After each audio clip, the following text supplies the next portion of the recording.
I became concerned on the second day when my wife hasn't left the room. I wanted her to come out and do things around the house, but I don't know what to say to her. Thoughts like if she had harmed herself came to mind, but she's not that type. She would never abandon our kids. Moreover, I have heard noises inside the room, and there was evidence that she left the room to eat something when I took the kids to school. I didn't go to work for a few days, so I stayed home and made sure my kids are taken care of while my wife mourned the death of our relationship. On the third day, my wife came out. I tried to speak to her, but she ignored me. Janet texted me a few times during that period, asking me why I told my wife, and that my wife called her, threatening her. I would later find out that Janet blamed me for everything. She even went as far as saying that I assaulted her to make me appear like a monster. And sure enough, my wife believed her, but she cut ties with Janet regardless. She believed Janet because she said she didn't know who I was anymore, and the husband she knew wouldn't cheat on her, not less have a baby with another woman. The silent treatment went on for a week till she finally opened up to me that she wanted a divorce. I told her that we can go through this, and she said that she would have forgiven me if there wasn't a child involved, and that she knows that the child will be part of my life, and every time she look at her, she will remember my betrayal. I once told my friend about my predicament when Janet started blackmailing me for money, and he suggested that I hire someone to take care of her with the same money that I've been giving her, or mess with her brakes in her car. But I rejected it. Not that I have empathy for her, but because she's now the mother of my daughter. What would have happened to her if her mother was dead? Or what if she was in the car and died when the brake fails? I wouldn't be able to live with myself. After my wife threatened me with a divorce, I kept acting like everything was normal, but we slept on different beds. I was overcompensating and doing more chores around the house. She continued to ignore me and only spoke to me when it had to do with the kids or finances. Since Janet found out that her secret has been exposed and there was no need to continue to blackmail me, she tried another method by texting me that she was going to get a court-ordered child support. I didn't mention it to my wife as we weren't on speaking terms, and I don't want things to get much worse than it already was. Moreover, I haven't even seen her baby girl, and she was 3 years old. It's been 2 weeks since my wife threatened to file a divorce against me, but I haven't seen any tangible action taken to execute that. She hasn't hired a lawyer, and I haven't been served.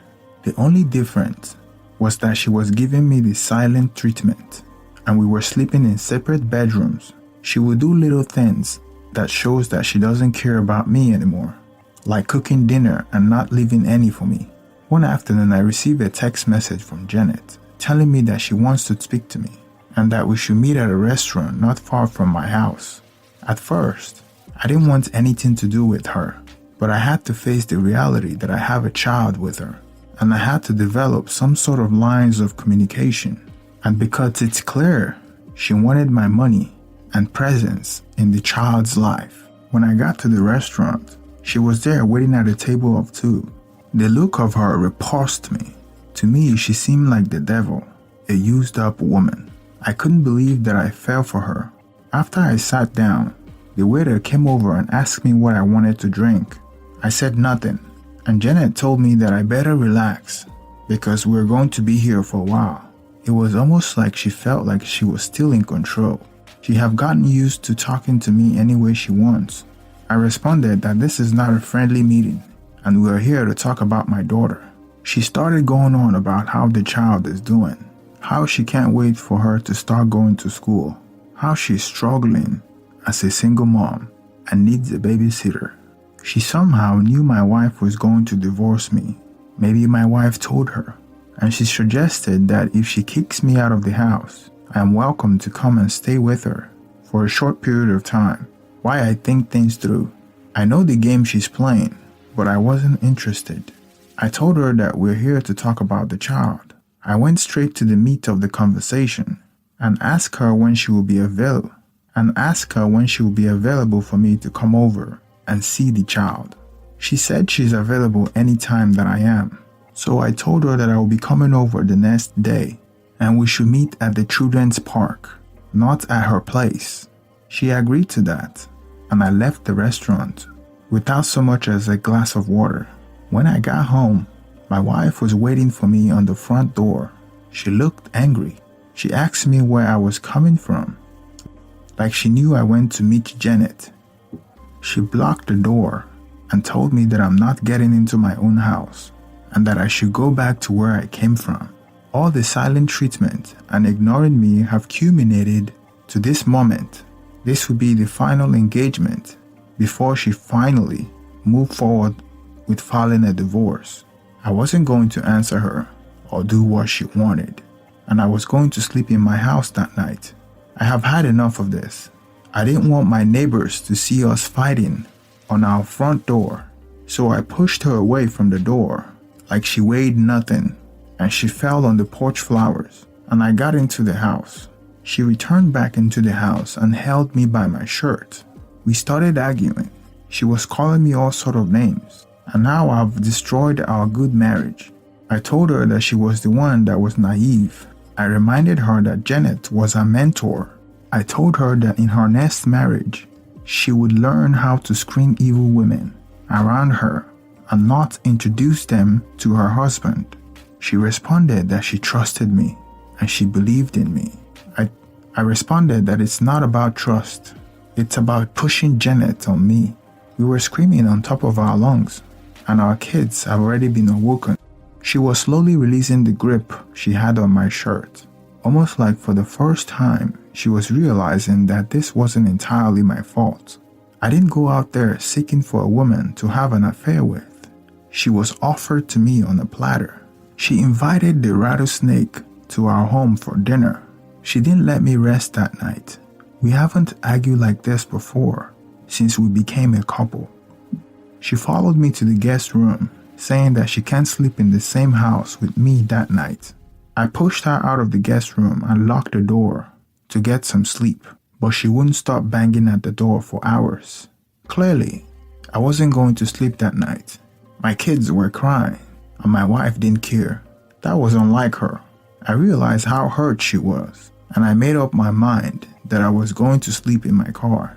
I need my family to rest. I opened the door and started getting ready to leave the house. She was following me around the house. When she saw that I was getting ready to leave, she started asking me where I was going. Clearly, she didn't want me to leave despite what she was saying. She just wanted me to fight and argue with her.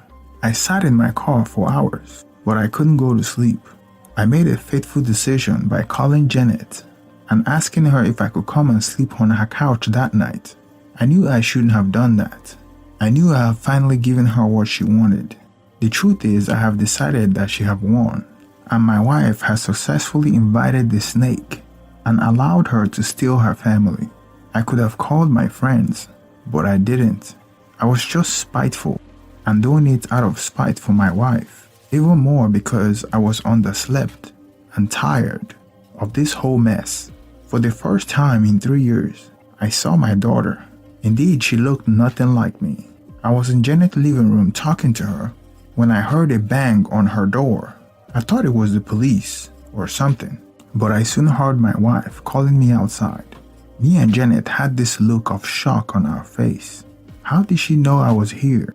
I would later find out that she had a GPS tracker on my car and had been spying on my text messages. I was worried that Janet would call the cops on my wife.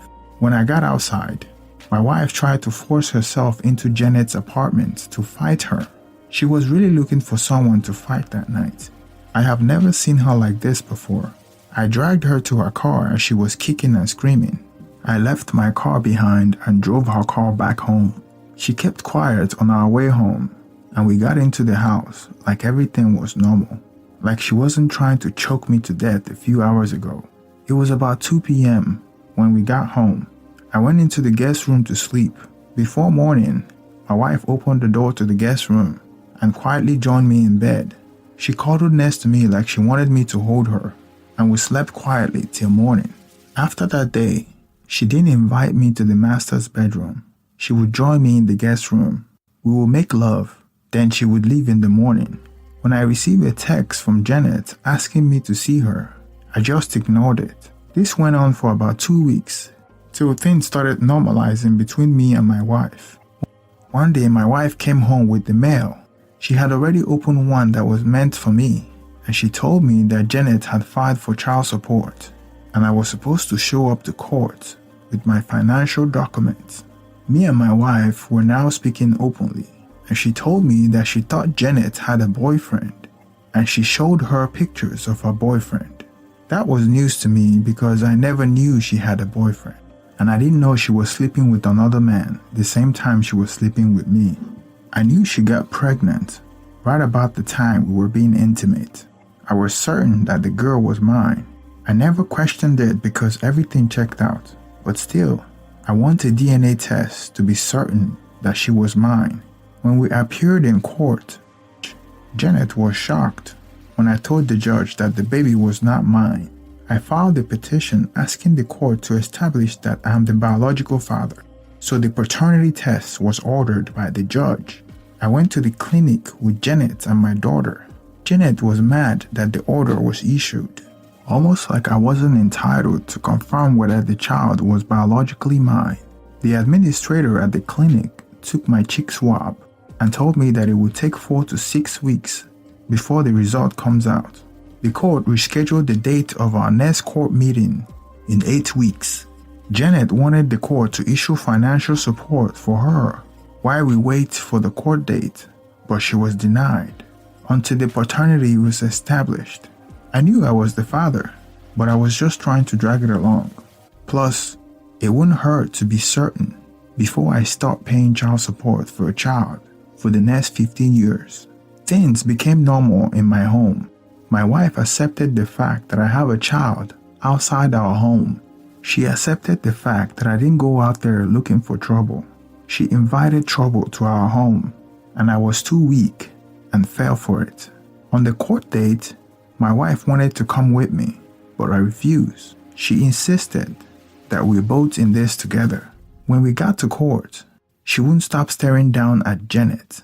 I was afraid that she was going to attack her, but she managed to keep her cool. The first thing that the judge did was to unseal the DNA result, and to my dismay, the child was